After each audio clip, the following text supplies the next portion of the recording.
vernos al espejo, dígame si no. Vamos a seguir analizando este fenómeno del celular y de cómo nos ha capturado la atención, cómo esto ha afectado o no nuestras relaciones, nuestras diferentes áreas, sobre todo la social. Para eso me da mucho gusto recibir al doctor Emilio Quinto. Él es psiquiatra, terapeuta familiar también y director de investigaciones en psiquiatría de Clínica Humanamente y profesor universitario también. Gracias por estar con nosotros. Muchas gracias, Tuti. Gracias nuevamente. Y también nos acompaña Amílcar Montejo, que no requiere de mucha presentación, pero siempre es un placer tenerlos con nosotros. Muchas gracias. Amílcar, ¿cómo está usted? Aquí todo bien. No vengo como paciente, vengo como expositora. Aunque podría ser un caso de estudio, Amílcar, déjame decirle, porque parte de su servicio es estar conectado al celular. Sí.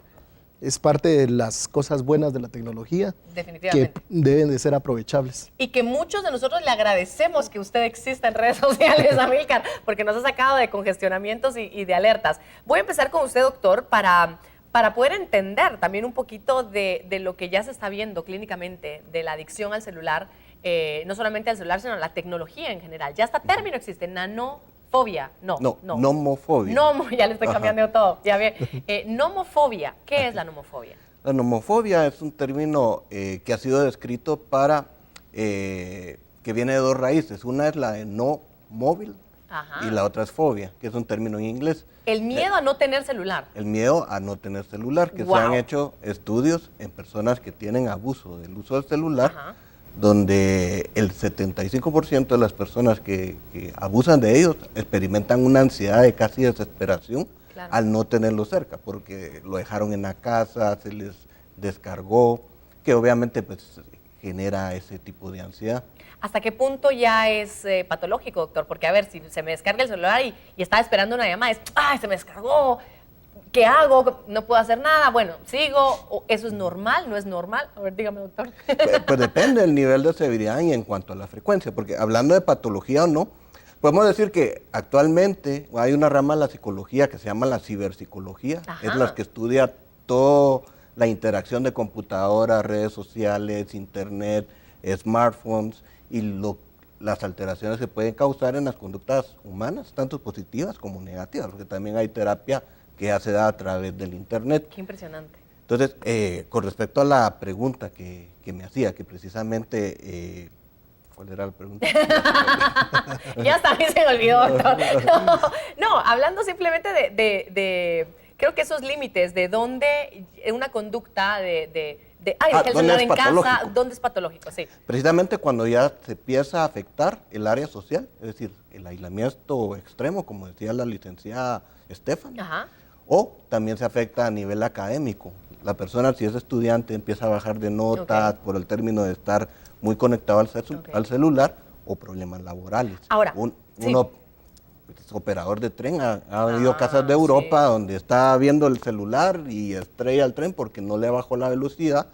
O casos en Estados Unidos donde el 23% de los accidentes de tránsito, allá Amílcar nos podrá corroborar eso, exacto. Es por causa de estar texteando o revisando el correo electrónico. Exactamente, aunque existe la advertencia y en teoría una sanción por las personas que vayan utilizando el aparato móvil, el celular, en tránsito.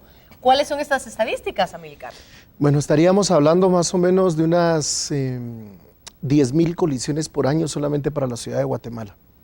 Vamos a hablar de términos de la ciudad, porque es la que mayor cantidad de personas aglomera. Claro. Al hablar de 10,000 incidentes vehiculares, estaríamos hablando de que la mayoría, y lamentablemente este dato es el que impresiona, es que la mayoría de personas que han colisionado están entre los 16 y 28 años de edad.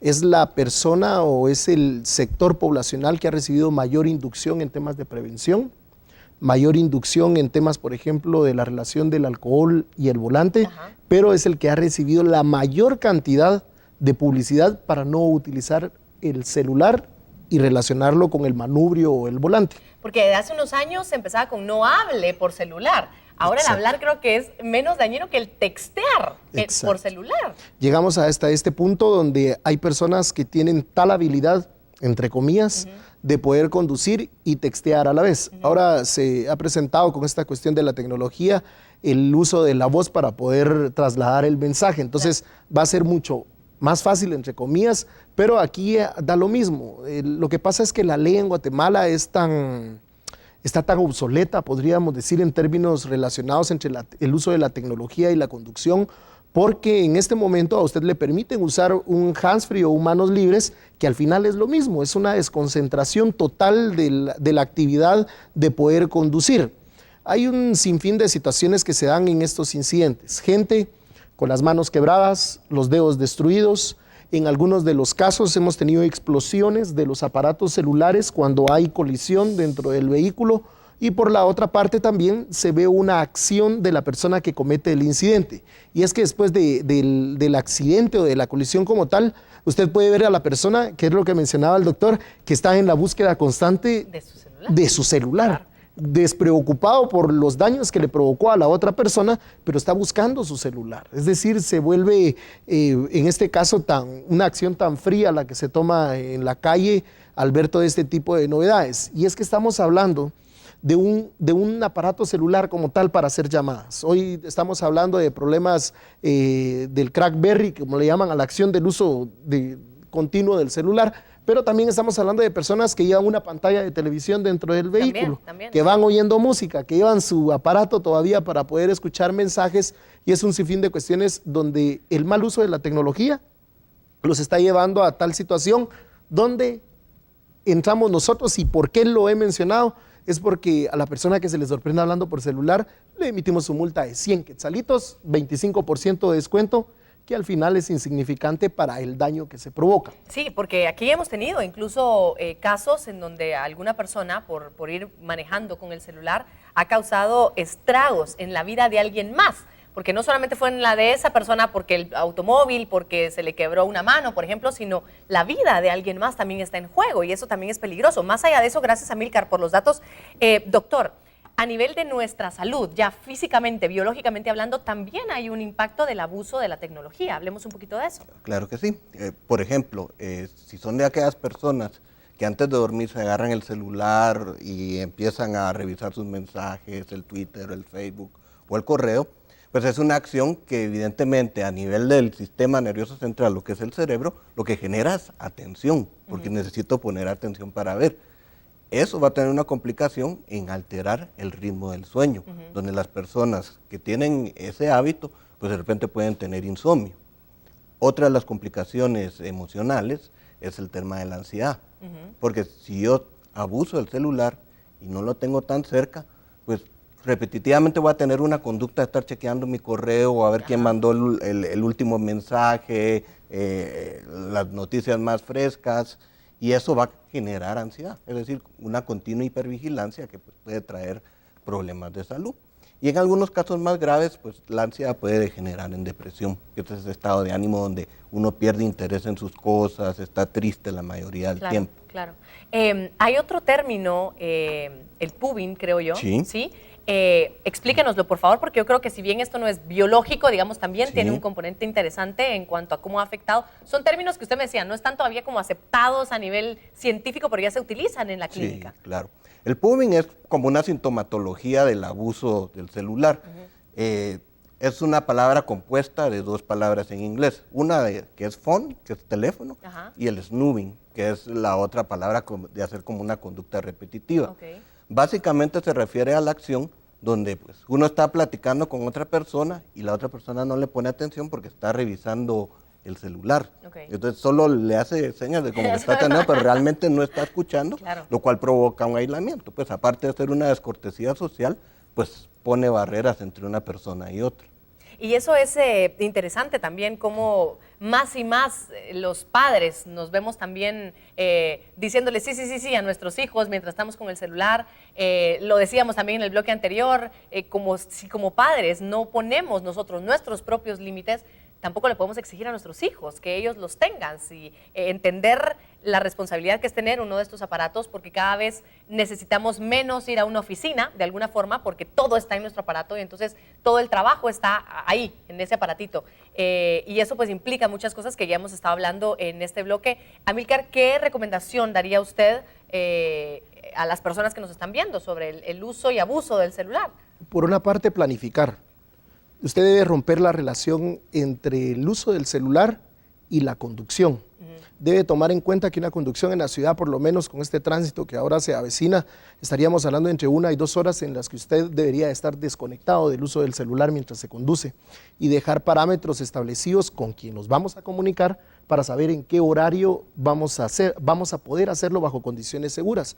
En mi caso, por ejemplo, yo manejo casi 16 horas el tema del uso del celular y otros aparatos ahí con la computadora, pero porque es una cuestión que es necesaria, porque se brinda un servicio. Y no es que solo lo haga Amílcar Montejo, lo hacen otras personas también. ¿Usted descansa, Amílcar? Sí, mantenemos un horario específico de descanso y es eso, planificar.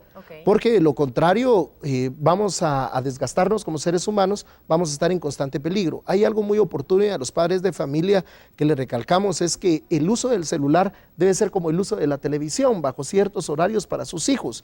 Porque ¿con quién más podrían comunicarse con sus hijos, con sus amigos que a su edad deberían de comunicarse en un horario diurno? Tenemos casos, por ejemplo, de incidentes vehiculares donde niños resultan golpeados y encontramos celulares dentro del vehículo.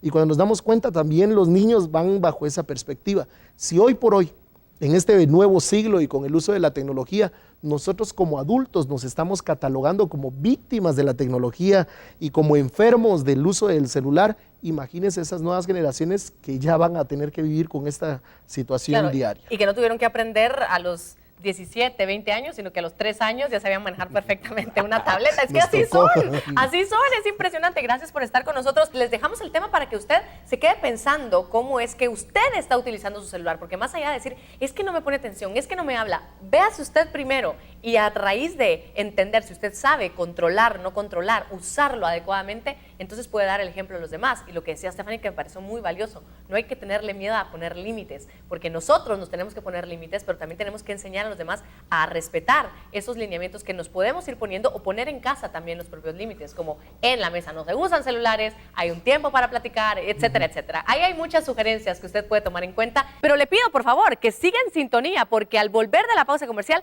el sorteo, tenga cerquita su celular, tenga cerquita su teléfono de casa, no es para que sea adicto, no, simplemente porque usted puede ser la persona ganadora del gran premio que tenemos para todos ustedes. Así que no cambie, por favor, volvemos después de la pausa con el sorteo.